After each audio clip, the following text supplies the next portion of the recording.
sudah kita latih gitu ya, tapi ada yang belum ekspor ya, kemudian itu. Kemudian yang sudah ekspor tuh terus bisa berkembang gitu ya. Dari Karena Nakraf itu kan Pak ya, dapat dua calon buyer, satu Singapura, satu Malaysia. Nah, kalau hmm, yang dari si Malaysia itu kebetulan calon buyernya itu juga bikin aksesoris gitu loh Pak. Jadi dia mau hmm, pakai liontin buatan kita, tetapi nanti roncian kalungnya buatan dia gitu Pak. Tapi nanti hmm, setelah, nah yang dia tanya gini, ini desain kamu buatan kamu semua? Iya betul Bu. Dia bilang, kalau misalnya saya mau request bunga negara Malaysia, kamu buatin bisa-bisa. Kemudian nanti hak patennya gimana? Dia bilang kayak gitu. Nanti hak desainnya gimana? Kalau saya daftarkan di negara saya boleh nggak gitu? Saya mikir juga ya, padahal saya kan dari RR juga tuh untuk bikin itu ya Pak gitu. Terus misalnya nah, untuk seperti itu, misalnya untuk kayak pemesanan sampel sama MOQ-nya kalau yang desain dari dia itu gimana ya Pak? Minimal berapa?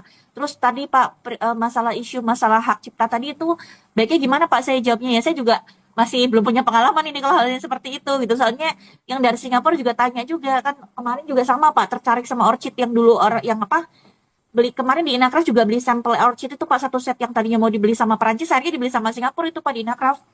Nah, mereka setuju jika memang kita yang mau buka pasar di Australia itu. Pertanyaan saya adalah, jadi gini Pak, kalau misalkan kita yang mengirim ke Australia atas nama kita, kan berarti kita harus beli produk mereka di domestik, dan itu kan kena PPN sekitar 11% ya Pak, karena transaksi, baru kita kirim keluar. Nah, tapi kalau pengiriman atas nama perusahaan mereka, kan kita hanya dapat commission fee itu, Pak. Yang which is mungkin nominalnya lebih kecil. Nah, kira-kira untuk menyikapi kondisi kayak gini, kita sebagai trader untuk mendapatkan untung yang maksimal dan juga kerjasama yang baik dengan produsen, kira-kira kita menyikapinya seperti apa nih, Pak? Karena kebetulan mereka udah trust ke kita dan udah mau produknya dijualkan ke kita gitu. Nah, tapi di sisi lain kan kalau kita beli putus di mereka di sini, kita kan ada PPN 11% berarti juga. ketika ada peningkatan harga, terus Anda Mm-mm. jual CIF kan, jadi 4.000, 5.000, itu pihak supplier nggak mau tahu. Pokoknya aku jual ke kamu 10.000, ya tak kurangi 10.000 gitu ya. Sisanya tak kasih ke Anda. Mereka tidak ada urusan terkait dengan freight dan sebagainya. Satu itu. Nah, yang kedua adalah siapa yang mengirim itu.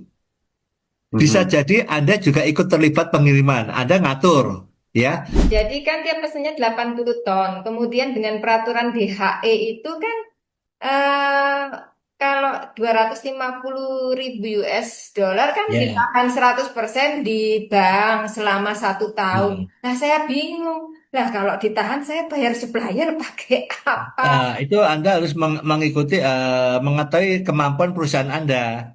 Nah Bilang itu aja dia. ke customer, sorry I cannot receive order the big seperti ini karena Iya, aturan kita seperti begitu gitu ya. iya. Jadi Anda minta yang kecil, jadi Anda minta kecil ya 50, Ya, jadi 100 saya gitu waktu ya. itu saya bilang Ya, sanggupin hanya 20 ton. ya. Saya bilang Jadi sanggupin Anda hanya jangan dua fokus puluh ke situ. ton. Jadi Betul. langsung, Jadi kalau 20 ton itu di bawah, dikurang nah, dari tiga ratus ya lima itu aja puluh. Anda sampaikan. Jangan, jadi Anda jangan bingung masalah DHE, itu peraturan. Jadi jangan ambil. Ya, Ya, jangan ambil betul. karena cash flow kita berat. Jadi ada, sorry saya ada Betul. pembatasan ekspor. Saya cukup nilainya maksimal 100.000 US dollar ya.